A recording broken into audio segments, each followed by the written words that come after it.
Next question is from Claire. Claire says, hey, David, sometimes I hear you use the word continuous, and sometimes I hear you use the word contiguous. For example, the contiguous United States. What's the difference? Okay, I'm not a grammar expert, but my understanding is the best example I can think of is that contiguous refers to items, things, bodies that are next to each other, but not with indistinct borders. So if you look at the contiguous United States, meaning the 48 United States, not including Alaska or Hawaii, they are contiguous because they are physically next to each other, but there is a clear border between them.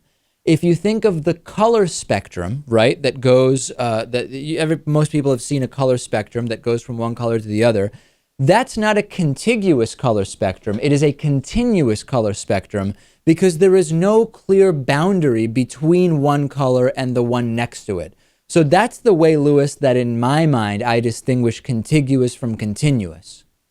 Usually the only time I hear people even use the word contiguous is when they are referring to the states.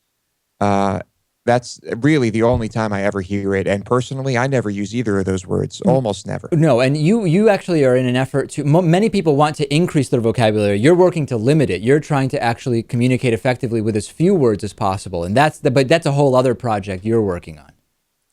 Yes, I enjoy doing that just because it's efficient and it is a challenge. Right. So I would encourage other people to do the same. It would also apply in some computer-related worlds, right? If you think of files that are contiguous, that means that they are physically next to each other on a hard drive, but there is still a clear distinction between one file and the next. So that's my understanding of it, Lewis. And I know that we have many grammar enthusiasts in the audience who I'm sure will add to our definitions and distinctions. I am quite certain we will get many emails about this question.